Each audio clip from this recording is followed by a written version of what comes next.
नमस्कार.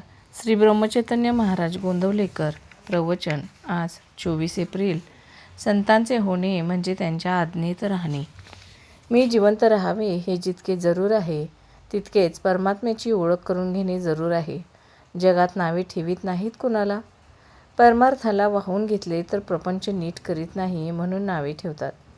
तिकडे लक्ष देऊ नये. मनाच्या विषादाला कारण एकच असावे की मी अजून भगवंताचा झालो नाही. जो भगवंताच्या इच्छेने वागतो त्याचे चांगले होते. भगवंत ठेवील त्यात समाधान मानून राहावे. भगवंताचे रूप आनंदमय आहे आणि सृष्टीचा क्रमच असा आहे की तो माणसाला आनंदाप्रत पोहोचवीत असतो. अत्यंत दारिद्र्याला सुद्धा आनंदाची जागा असतेच. आनंदाशिवाय मनुष्य जगणेसुद्धा शक्य नाही. मी मुळात आनंदरूप असताना मग दुःखाचे गाडे कुठून आले? मला दुःख होते ते माझे कुठेतरी चुकते म्हणून. मी चुकलो का बरोबर ही शंकासुद्धा मुक्ताला येत नाही, कारण तो आणि देव एकच असतात. बद्धालाही शंका येत नाही, कारण तो देव जाणतच नाही. सर्व काही मी करतो आणि देव नाहीच म्हणून म्हणतो. मुमुक्षूला मात्र ही तळमळ लागते.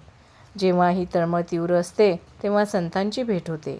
काही पूर्वीचा ठेवा असल्याशिवाय अशी तळमळ लागणार नाही. आपण संतांचे होऊन राहावे. त्यांचे झालो म्हणजे त्यांच्याशिवाय आपल्याला कुणी नाही असे वाटले पाहिजे. संतांचे होणे म्हणजे त्यांच्या आज्ञेत वागणे.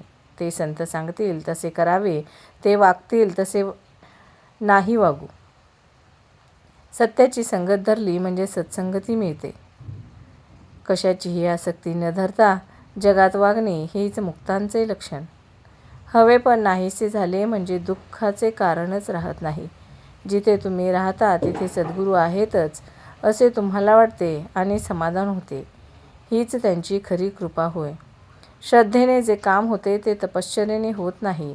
आपल्या गुरूंनी सांगितल्याप्रमाणे वागणे हाच आपला परमार्थ समजा. गुरु म्हणजे साक्षात परमात्मा. त्याची आशा पाळणे हीच आपली तपश्चर्या. याहून वेगळे काही करण्याची गरज आहे असे न वाटावे. माझ्या मनाचे विकार जात नाहीत असे चांगल्या माणसांना सुद्धा वाटते, पण ते जात नाहीत असे घोकून त्यांचा ध्यास घेतल्याने ते उलट वाढतील. तिकडे लक्ष देऊ नये. नाम घेणे हे आपले काम करीत राहावे म्हणजे विकार आपोआपच कमी होत जातील. मात्र मनाच्या मागे देहाला जाऊ न देणे इतके जपले पाहिजे. संतांची आज्ञा प्रमाण मानणे हेच प्रचिती येण्याचे साधन आहे. धन्यवाद.